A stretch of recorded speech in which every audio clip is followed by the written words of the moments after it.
We're here with Gene Sandoval, one of the lead architects in the making of the Portland Airport design. Congratulations, Gene, on being the lead creative architect of the newly acclaimed Portland Airport design, which is now being considered as one of the most beautiful airport terminals in the world.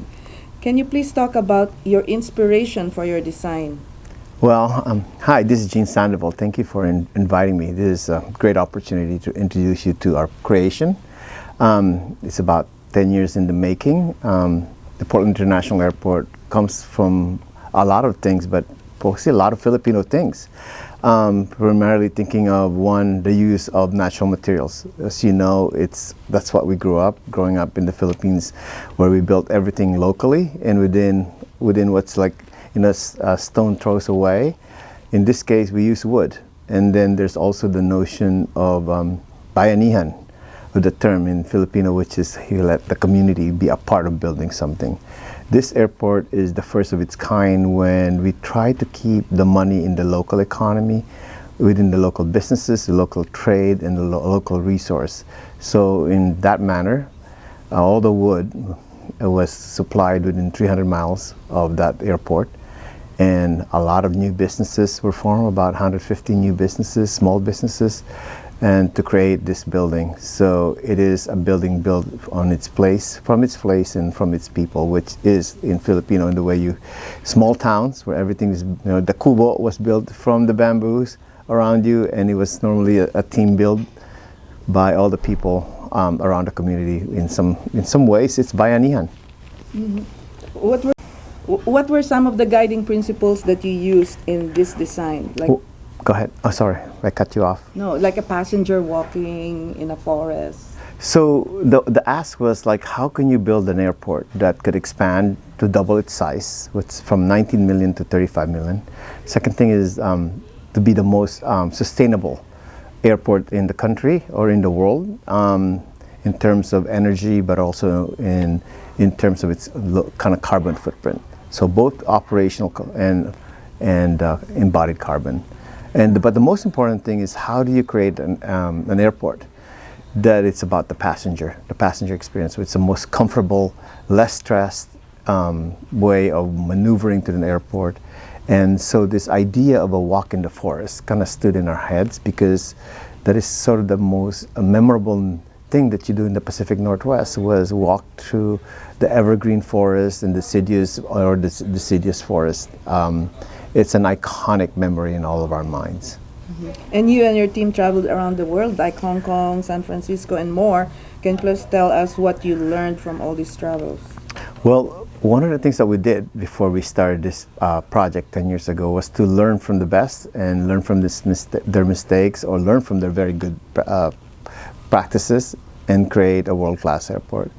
In this case, those airports that I mentioned, that Janet mentioned, became sort of like a study and a research element. What we learned is that the most successful airports are the one that embodies the cultures and the region's natural economy, but also the natural elements and the culture of the people. Mm-hmm. And you also held workshops with key airport leaders. What did you learn from them? Well, yeah, this is the workshop with the airport authority.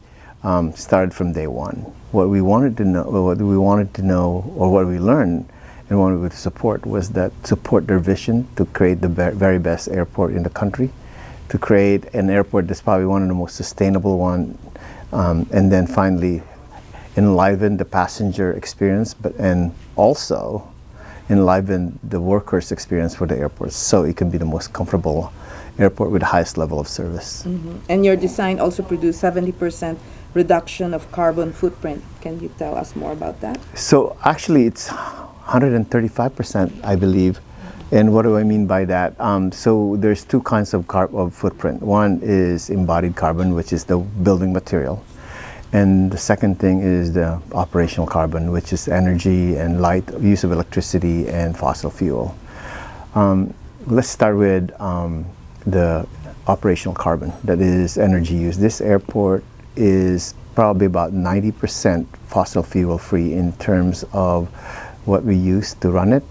It has a very efficient geothermal wells to help cool and heat the airport. That means we have this almost condenser. It's about 300 feet down underground, and it touches the underground river there, and it cools and helps helps make a temperate condition within the airport. And finally, it's about 60 to 70% naturally daylit. So between cooling, heating, and lighting, which is predominantly what it causes energy use in the airport, we control that. And then in terms of embodied carbon, we reuse a lot of the existing parts of the airport. Then we use wood, which is a big renewable. So about 90% carbon, 90% less than anything in terms of its use of fossil fuel, and that's going to be operational. And then about 135% in terms of lower than the standard building in terms of embodied carbon. So all those mumble jumble, it means it's one of the ahead of its time. Yeah, the airport is the first in the U.S. to use a mass timber roof composed of mass plywood panels, wood lattice, and glulam beams. And I think it's also like inspired by an inverted boat. Yeah. So talk about the Philippine influences that you used in this design. So yeah, I pretty much I spent my childhood in Palawan, on all those islands. So the whole idea of bangka. So the whole way bangka was created pretty much is pretty close to what this the inspiration for the roof in my sense. You have you use what's available. In this case, plywood was available in the region, wood beams and wood glue lamps, and then dimensional wood that kind of spans in between. It's really an inverted bangka hall to some degree, so it came naturally. And that's one of the inspiration for it. And using mass timber, given that the airport's location is at the heart of one of the most fertile evergreen forests in the country, and it's always been a city and a region that's built upon the wood industry. We wanted to find a way to invigorate that industry and supply it within 300 miles with all the right skill and labor. Talk about your growing up in the Philippines. What made you decide to become an architect? When did that spark come? When did I know I was an architect? I wanted to be an architect. Well, probably at the age of 7 years old, I knew I wanted to build something, and it's from the boats that I kind of like grew up in. And then our family had a boat building company, so the whole idea of building. And then finally, about 8 or 9, I knew I wanted to be either a naval architect or an architect. So, and maybe like my grades kind of dictated. I'm terrible. My grades were not very good, but I was always good in art, and so it became a natural thing. I was more the artistic one in the family, and one thing led to the other. So here we are. And you grew up in Palawan. How did that background in Palawan, the cultural influence of Palawan, help you become an architect? So I grew up in Palawan before Palawan was known as one of the wonders in the Philippines in terms of beaches and natural landscape. I grew up being on the boat, being on the islands. This sort of like the idea of living in and out, this effortless and transparency, effortless connectivity with the nation, built and unbuilt, and to some degree, it was where I learned this idea of net zero or sustainable living is just a way of life. So all those things inspired me, and what I take and it's instilled in my heart when I look at projects. When in the Western world we think of sustainability as something that we have to do, we were born, and I grew up thinking that sustainability is the only way you can make it. What did you learn from, like, in a nipa house? What did you learn? The influences of a nipa house to your architecture designs here. So it's funny, that's a great question. When I went to school here, it was the birth and the beginning of the conversation about sustainability in passive system. That means systems that are not driven by machines. It's the way natural ventilation, natural daylight. So I traveled across the Pacific to get to school, to get to the United States. And they were basically teaching me what we as Filipinos lived as a way of life. What do I mean by that? Well, the nipa hut, for example. The nipa hut is designed so that the floors and the walls allow for natural ventilation. And the wind would come and ventilate the whole thing. And then, and the way the houses were built, they were out of bamboo within that region, which is what people in the Western world called a net zero or low carbon footprint. So inherently, it's within our blood, and it's just the way it has evolved. So those things became a pretty strong ethic in the way we approach things and the way I approach architecture. So you're a graduate of University of Santo Tomas? Actually, I had 2 years in it. Sorry, And finish. University of Oregon. Yeah, so I had 2 years at the University of Santo Tomas, and then eventually finished my architecture degree at the University of Oregon.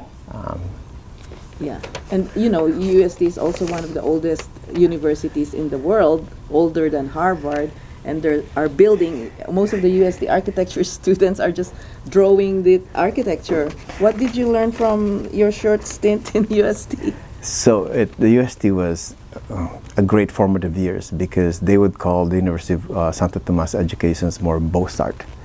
In that way, it's about the classical orders. It was about illustration. It's about designing big avenues and are very kind of artistic in its approach. I think the University of Santo Tomas taught me resilience because it was really tough. It was we hardly slept. It also taught me how to visually represent my idea, because it was a very good drawing school. And then finally, I think because of that really old architecture in that campus, again, it's one of the oldest universities in the world, it taught me the idea of permanence, how important it is to build, to last. So you also designed Nike World Headquarters Campus, the Canopy by Hilton, University of Oregon's Hartfield Downlin Complex Football Operations Center, and the University of Oregon's John Jacqua Academic Center. And I know you have other future projects. Do you want to share with us?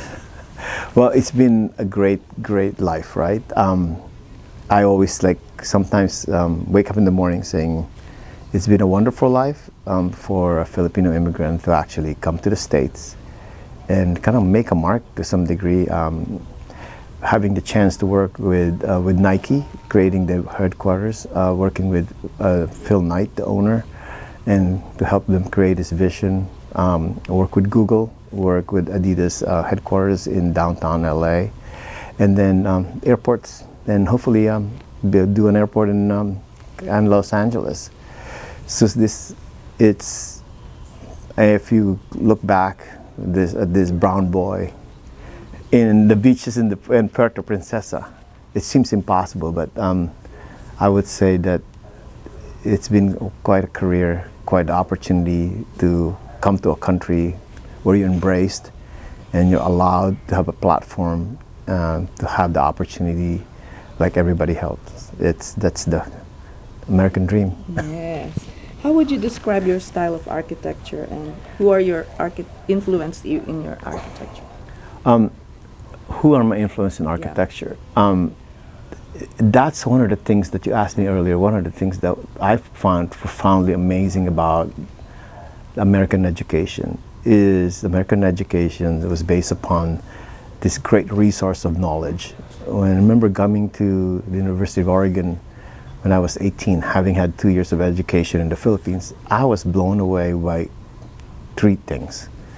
One is the amount of resource. I never knew that there would be a library or a school that pretty much can show you all the architectures in the world. There was just so many books, so many connections.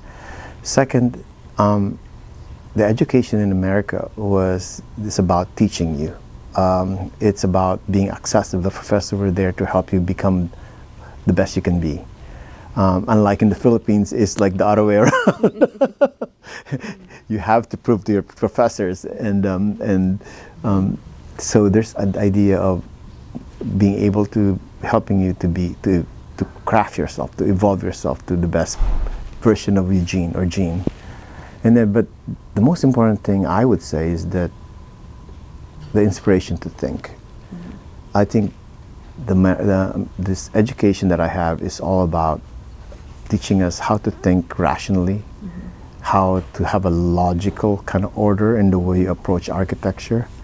So in a way, I would say it's not a particular person, but it's really about the particular way that the Western education and architecture, it's global. It's about thinking freely and creating your own vision. And so, If you were given a chance to design something in the Philippines, what would it be? oh my gosh, great question. Yeah, that's a trick question. What if I had a chance to build anything in the Philippines? Well, creating our front door would be wonderful. Just because one, it's our front door. Filipinos are the most hospitable people. I think our front doors, our airports and ports of entries should represent our culture. Second, I would say it would be a delight to rethink what the cities could be in terms of the livability.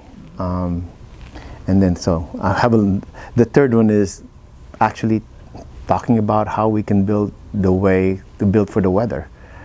So it's not a particular building at the end, it's more like creating an ethic about how to build in a tropical country, how to build that and go back to the right way to build in our country. What do you think is the secret of your success? Secret of my success? Well, I'm not successful yet. So I think that's might be it, because I don't ever take myself seriously. I don't think I'm successful. I think there is always something out there that's beyond what I could imagine, and also kind of like realizing that you find joy and you find success in helping people, and that's like probably the most difficult thing, or the one that kind of took a while to understand, that helping people is why we're here in the world. So what would you advise other Filipinos who want to be like you, follow your footsteps? What would I advise Filipinos? Not to follow my footsteps, but create their own. I necessarily didn't follow anybody's footsteps. My mom always told me that I always kind of like follow the beat of my heart. So follow the beat of your heart, follow what is natural to you, invest in it, work twice as hard as anybody, be tenacious, don't give up, and be all in, because you got one life to live. And you are also related to award-winning filmmaker Isabel Sandoval. Can you talk about your relationship, and are you in communication with her? Let's not talk about that, there's family. Okay. That's very good. Thank you for time. And thank you for having us. And I know you're also busy. I will for make time. Yeah. Hopefully you can come back. No, send me an And- invite, I'll come. Yeah, I will. I will send you an invite, and I'll give you the schedule, March 4 to 7. I'll ask Isabel when is she coming, so we can have probably I'll have to have lunch dinner. or dinner. Let's Yeah. make dinner. Yeah. So we'll do that. Thank you so much. And when are you going back to the Philippines? We were there last November. Sayang, ano. And then we also went to Boracay, Crimson Hotel. We usually go to Palawan as well, but next time. Well, when you come back, I will set you up, like help you go to Coron. I have a Yeah, guy. we haven't been there. Coron, we've been to Puerto Princesa and to El Nido. No, Coron is the bomb. Yeah. Ito yung sa entrance. Yeah. See, Yeah. this is the real picture. Yeah. It's not a rendering. Ang ganda. Tapos yung mga puno, ilang puno yung nilagay dito? 52. 52. Oh, no, 72. Oh, Tapos, wow. to show you how big this is, there's 400 of these, and Mm. it's 4 feet across. Oh. That's why it's so 4 big. feet. Across, pero litig na dahil Yeah, it's yeah, so yeah, big. yeah, yeah, yeah, yeah. All these plants, paano nyo mini-maintain yung plants? Meron talagang kaming maintenance policy. talaga. Yeah. Hindi nagba-brown. Yeah. But But that's, it's like a park. yeah, it's a big park. 9 Big acres. park. Ang galing. So, ayun. Ikaw lang just pointing, maybe you want everyone to hear.